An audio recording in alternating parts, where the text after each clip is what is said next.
श्री कृष्ण गोविंद हरे मुरारी, हे नाथ नारायण वासुदेवा। श्री कृष्ण गोविंद हरे मुरारी, हे नाथ नारायण वासुदेवा। हे नाथ नारायण वासुदेवा, हे नाथ नारायण वासुदेवा। श्रीमद् भागवत दशम स्कंध पूर्वार्ध अथ 10वां अध्याय यमलार्जुन का उद्धार। कथ्यतां भगवन्ने तत्तयोः शापस्य कारणं यत्तद विगर्हितं कर्म येन वा देवर्षेस्तमः। राजा परीक्षित ने पूछा, भगवान आप कृपया यह बताइए कि नलकूबर और मणिग्रीव को शाप क्यों मिला? उन्होंने ऐसा कौन सा निंदित कर्म किया था जिसके कारण परम शांत देवर्षि नारद जी को भी क्रोध आ गया? श्री शुकवाच, रुद्रस्यानुचरो भूत्वा सुद्रप्तो धनदात्मजो कैलासोपवने रम्ये मंदाकिन्यामदोत्कटो वारुणीं मदिरां पीत्वा मदाघूर्णितलोचनो स्त्रीजनैरनुगायद्भिश्चरेतु पुष्पिते वने अन्तः प्रविश्य गंगायां भोजवनराजिनी तुर्युवतीर्भिर्गजाविव करेणुभिः। श्री सुखदेव जी ने कहा, परीक्षित नलकूबर और मणिग्रीव ये दोनों एक तो धनाध्यक्ष कुबेर के लाडले लड़के थे और दूसरे इनकी गिनती हो गई थी रुद्र भगवान के अनुचरों में। इससे उनका घमंड बढ़ गया। एक दिन वे दोनों मंदाकिनी के तट पर कैलाश के रमणीय उपवन में वारुणी मदिरा पीकर मदोन्मत्त हो गए थे। नशे के कारण उनकी आंखें घूम रही थी। बहुत सी स्त्रियां उनके साथ गा बजा रही थी और वे पुष्पों से लदे हुए वन में उनके साथ विहार कर रहे थे। उस समय गंगा जी में 5 के 5 कमल खिले हुए थे। वे स्त्रियों के साथ जल के भीतर घुस गए और जैसे हाथियों का जोड़ा हाथियों के साथ जल क्रीड़ा कर रहा हो, वैसे ही वे उन युवतियों के साथ तरह तरह की क्रीड़ा करने लगे। यद्रक्षया च देवर्षिर्भगवांस्तत्र कौरव अपश्यन्नारदो देवो बिछीबाजनो समबुध्यत तं दृष्ट्वा व्रीडिता देव्यो विवस्त्रा शापशंकिता स्वांसासी पर्यधू शीघ्रं विवस्त्रो नैव गुह्यको तो दृष्ट्वा मदिरामत्तो श्रीमन्मदान्धो सुरात्मजो तयोरनुग्रहार्थाय शापम दास्यनिदं जगो। परीक्षित संयोग उधर से परम समर्थ देवर्षि नारद जी आ निकले। उन्होंने उन यक्ष युवकों को देखा और समझ लिया कि इस समय ये मतवाले हो रहे हैं। देवर्षि नारद को देखकर वस्त्रहीन अप्सराएं लजा गई। शाप के डर से उन्होंने तो अपने अपने कपड़े झटपट पहन लिए, परंतु इन यक्षों ने कपड़े नहीं पहने। जब देवर्षि नारद जी ने देखा कि ये देवताओं के पुत्र होकर श्रीमत से अंधे और मदिरा पान करके उन्मत्त हो रहे हैं, तब उन्होंने उन पर अनुग्रह करने के लिए श्राप देते हुए यह कहा। नारद उवाच, नहन्यो जुषतो जोष्यान बुद्धि भ्रंशो रजोगुण श्रीमदादाभिजात्यादिर्यत्र स्त्रीध्युतमासवः हन्यते पशवो यत्र निर्दयेरजितात्मभिः मन्यमानेरिमं देहं मजरा मृत्युनश्वरं देवसंगीतमप्यते क्रमीविडभस्म संगीतं भूतधृग तत्कृते स्वार्थं किं वेद निरयो यतः। नारद जी ने कहा, जो लोग अपने प्रिय विषयों का सेवन करते हैं उनकी बुद्धि को सबसे बढ़कर नष्ट करने वाला है श्रीमद् धन संपत्ति का नशा। हिंसा आदि रजोगुणी कर्म और कुलीनता आदि का अभिमान भी उससे बढ़कर बुद्धि भंशक नहीं है, क्योंकि श्रीमत के साथ साथ तो स्त्री जुआ और मदिरा भी रहती है। ऐश्वर्य मद और श्रीमत से अंधे होकर अपनी इंद्रियों के वश में रहने वाले क्रूर पुरुष अपने नाशवान शरीर को तो अजर अमर मान बैठते हैं और अपने जैसे शरीर वाले पशुओं की हत्या करते हैं। जिस शरीर को भूदेव, नरदेव, देव आदि नामों से पुकारते हैं, उसके अंत में क्या गति होगी? उनमें कीड़े पड़ जाएंगे, पक्षी खाकर उसे विष्ठा बना देंगे, या वह जलकर राख का ढेर बन जाएगा। उसी शरीर के लिए प्राणियों से द्रोह करने में मनुष्य अपना कौन सा स्वार्थ समझता है? ऐसा करने से तो उसे नरक की ही प्राप्ति होगी।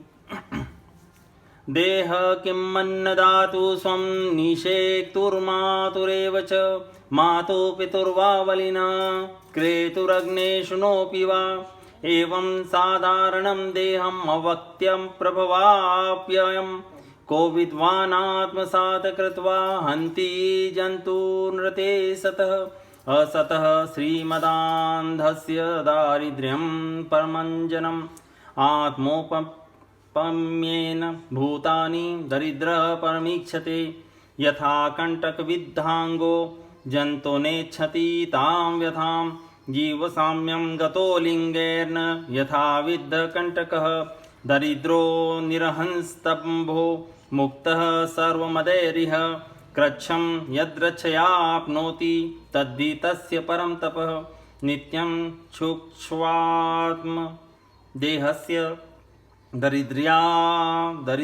दरिद्रस्यान्नकाङ्क्षिणः इन्द्रियाण्यनुशुष्यन्ति हिंसापि विनिवर्तते। बताओ तो सही, यह शरीर किसकी संपत्ति है?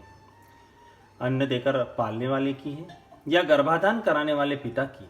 उस शरीर को 9 महीने पेट में रखने वाली माता का है अथवा माता को भी पैदा करने वाले नाना का? जो बलवान पुरुष बलपूर्वक इससे काम करा लेता है उसका है अथवा दान देकर खरीद लेने वाले का? चिता की जिस धधकती आग में यह जल जाएगा उसका है अथवा जो कुत्ते से यार इसको चीथ चीथ कर खा जाने की आशा लगाए बैठे हैं उनका? यह शरीर एक साधारण सी वस्तु है, प्रकृति से पैदा होता है और उसी में समा जाता है। ऐसी स्थिति में मूर्ख पशुओं के सिवा ऐसा कौन बुद्धिमान है जो इसको अपना आत्मा मानकर दूसरों को कष्ट पहुंचाएगा, उनके प्राण लेगा। जो दुष्ट श्री मत से अंधे हो रहे हैं उनकी आंखों में ज्योति डालने के लिए दरिद्रता ही सबसे बड़ा अंजन है, क्योंकि दरिद्र यह देख सकता है कि दूसरे प्राणी भी मेरे ही जैसे हैं।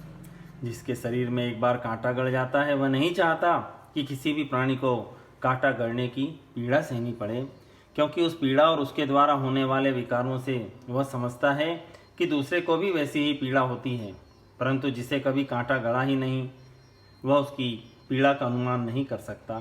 दरिद्र में घमंड और हेकड़ी नहीं होती, वह सब तरह के मदों से बचा रहता है, बल्कि देववश उसे जो कष्ट उठाना पड़ता है वह उसके लिए बहुत बड़ी तपस्या भी है।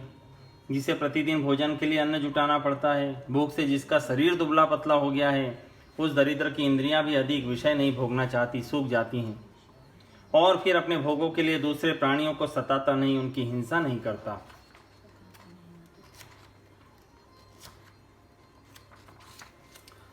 दरिद्रस्यैव युज्यन्ते साधवः समदर्शिनः सद्वीक्षिणोति तं दर्शं तत्राराध विशुद्धयति साधूनां समचित्तानां मुकुन्दचरणेषिणाम् उपेक्षे किम धनस्तम्भैरसद्भिरसदाश्रये तदहं मत्तयोर्मार्ध्व्या वारुण्या श्रीमदान्धयो तमो मदं हरिष्यामि स्त्रेणयो रजितात्मनो यदि मौलोकपालस्य भूत्वो भूत्वा तमलुप्लुतो न विवास समात्मानं विजानीतः स दुर्मदो अतोर्हत स्थावरतां स्यातां नैव यथा पुनः स्मृति स्यान्मत्प्रसादेन तत्रापि मदनुग्रहात् वासुदेवस्य सान्निध्यं लब्ध्वा दिव्यशरच्छते वृत्ते स्वलोकतां भूयो लब्धभक्ति भविष्यतः।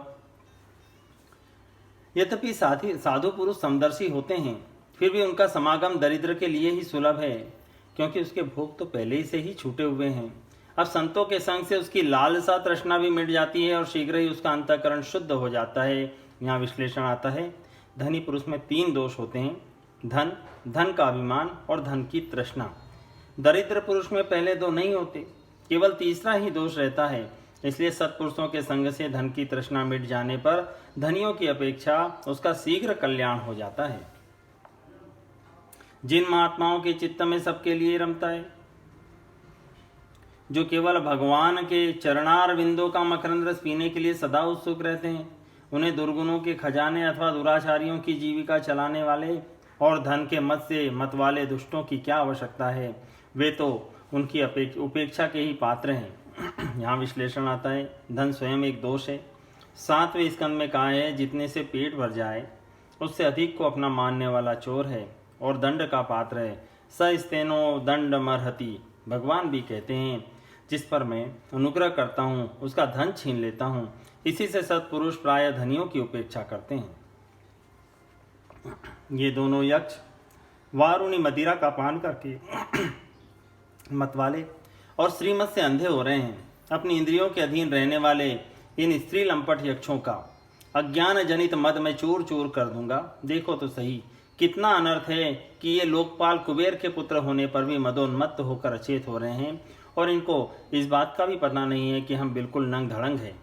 इसलिए ये दोनों अब वृक्ष योनि में जाने के योग्य है। ऐसा होने से फिर इस प्रकार इन्हें अभिमान न होगा। वृक्ष योनि में जाने पर भी मेरी कृपा से इन्हें भगवान की स्मृति बनी रहेगी और मेरे अनुग्रह से देवताओं के 100 वर्ष बीतने पर इन्हें भगवान श्री कृष्ण का सानिध्य प्राप्त होगा और फिर भगवान के चरणों में परम प्रेम प्राप्त करके ही अपने लोक में चले आएंगे।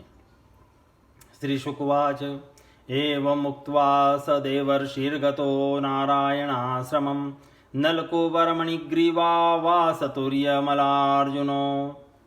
देवर्षि नारद इस प्रकार कहकर भगवान नर नारायण के आश्रम पर चले गए। यहाँ उल्लेख आता है, शाप वरदान से तपस्या क्षीण होती है। नलकुबर मणिग्रीव को शाप देने के पश्चात नर नारायण आश्रम की यात्रा करने का यह अभिप्राय है कि फिर से तप संचय कर लिया जाए। नलकुबर और मणिग्रीव ये दोनों एक ही साथ अर्जुन वृक्ष होकर यमला अर्जुन नाम से प्रसिद्ध हुए। ऋषेर्भागवत मुख्यस्य सत्यं कर्तु वचो हरि जगाम शनकेस्तत्र यत्रास्तां यमलार्जुनो देवर्षि मे प्रियतमो यदिमो धनदात्मजो तत्तथा साधयिष्यामि यदं गीतं तन्मात्मना इत्यन्तरेणार्जुनयो कृष्णस्तु यमयोर्ययो आत्मनिर्वेशमात्रेण तिर्यगतमुलूखलं बालेन निष्कर्षयतान्वगुलूखलं तद् दामोदरेण तरसोत्कलिताङ्घ्रिबन्धो निष्पेततु परमविक्रमितातिवेप स्कन्दप्रवालविटपोक्रतचण्डशब्दो तत्र श्रिया परमया ककुभ स्फुरन्तो सिद्धावुपेत्य कुजयोरिव जातवेदा कृष्णं प्रणम्य शिरसाखिललोकनाथं बद्धाञ्जलिविरजसा विदमोचतुः स्म। कृष्ण कृष्ण महायोगीस्त्वमाद्य पुरुषः परः व्यक्ताव्यक्तमिदं विश्वं रूपं ते ब्रह्मणा विदु। भगवान श्री कृष्ण ने अपने परम प्रेमी भक्त देवर्षि नारद जी की बात सत्य करने के लिए धीरे धीरे उखल घसीटते हुए उस ओर प्रस्थान किया जिधर यमला अर्जुन वृक्ष थे। भगवान ने सोचा कि देवर्षि नारद मेरे अत्यंत प्यारे हैं और ये दोनों भी मेरे भक्त कुबेर के लड़के हैं, इसलिए महात्मा नारद ने जो कुछ कहा है उसे ठीक उसी रूप में पूरा करूँगा। यहाँ उल्लेख आता है, भगवान श्री कृष्ण अपनी कृपा दृष्टि से उन्हें मुक्त कर सकते थे, परंतु वृक्षों के पास जाने का कारण यह है कि देवर्षि नारद ने कहा था कि तुम्हें वासुदेव का सानिध्य प्राप्त होगा।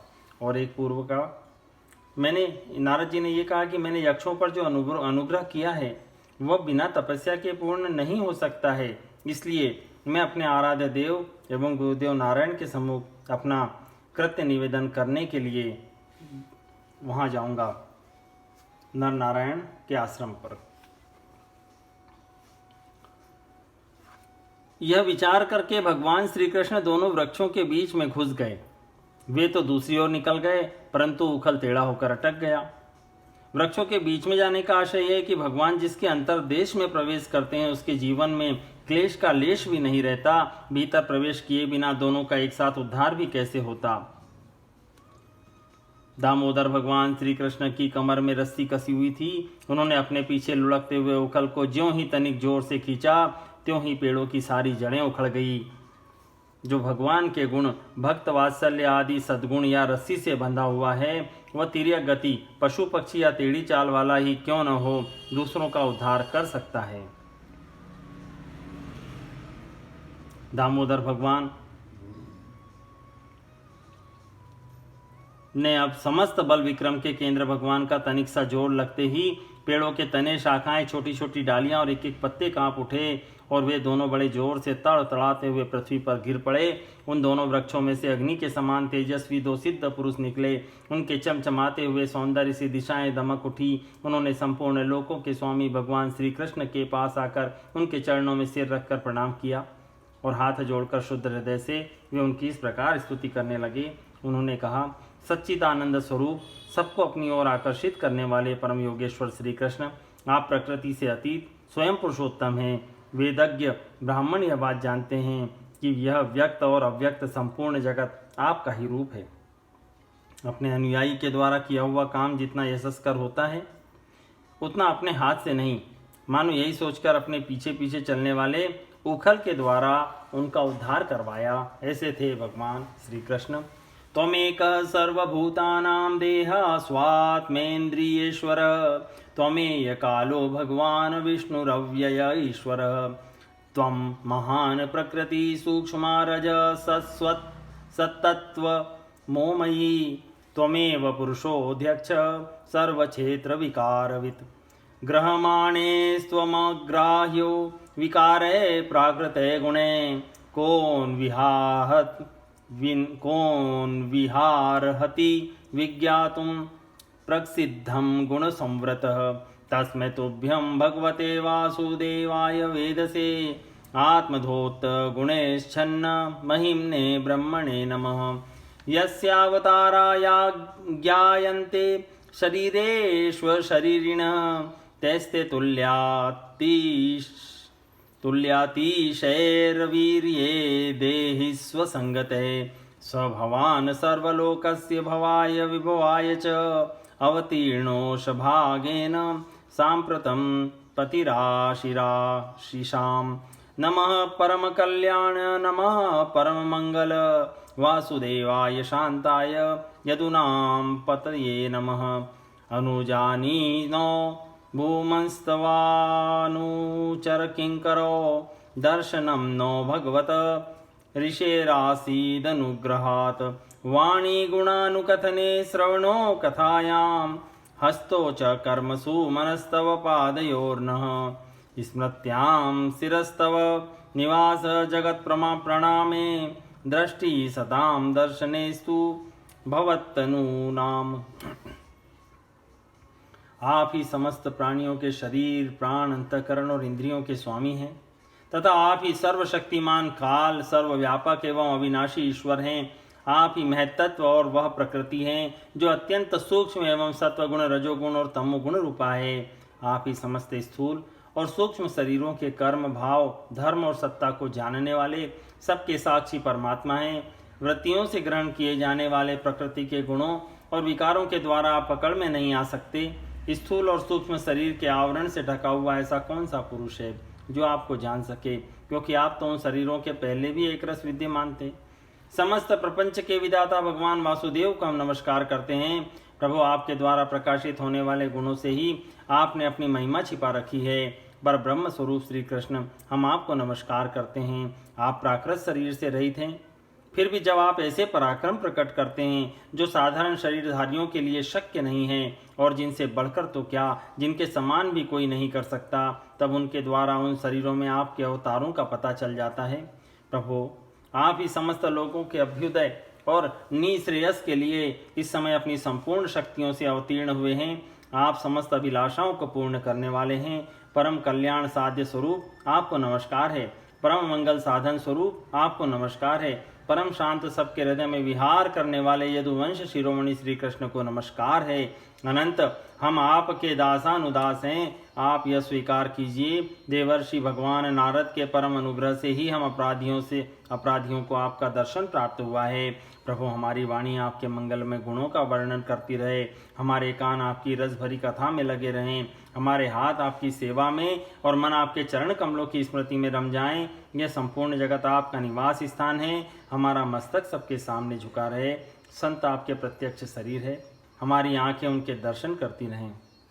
श्री शुकवाच इत्थं संकीर्तितस्ताभ्यां भगवान् गोकुलेश्वर दाम्ना चोलुखले बद्ध प्रसन्नाः गुह्यको। श्री सुखदेव जी कहते हैं, सौंदर्य माधुर्य निधि गोकुलेश्वर श्री कृष्ण ने नलकूबर और मणिग्रीव के इस प्रकार स्तुति करने पर रस्सी से उखल में बंधे बंधे ही हंसते हुए उनसे कहा।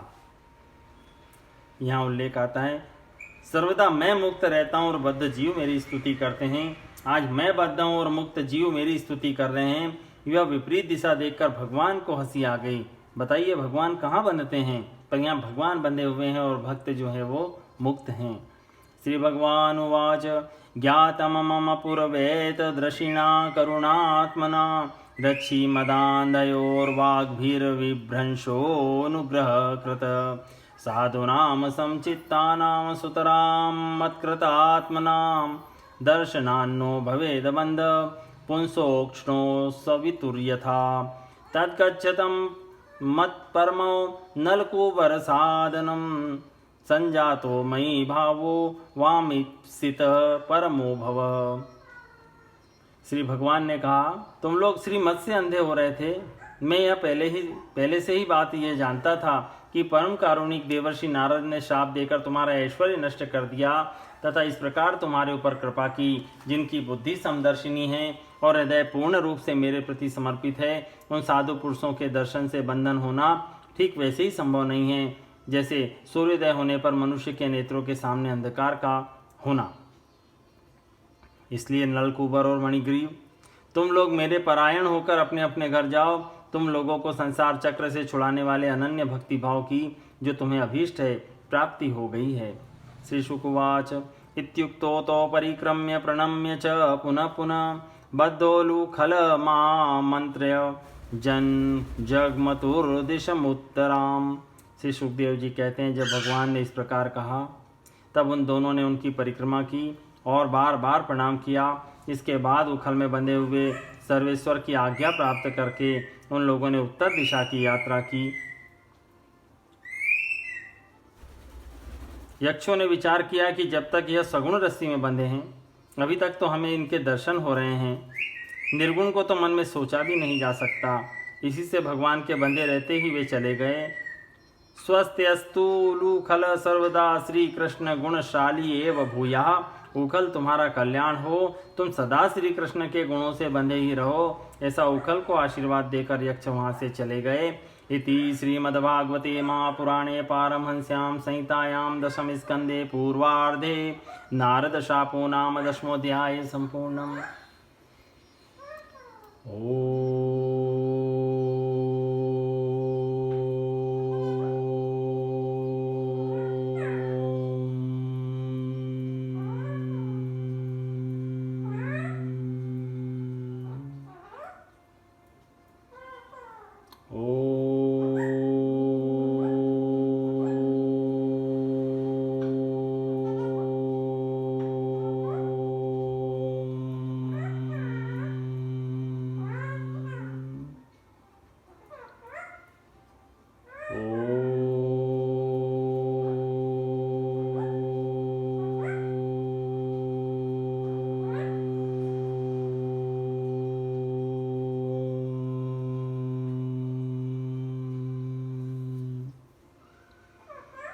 श्री कृष्ण गोविंद हरे मुरारी, हे नाथ नारायण वासुदेव। श्री कृष्ण गोविंद हरे मुरारी, हे नाथ नारायण वासुदेव। हे नाथ नारायण वासुदेव, हे नाथ नारायण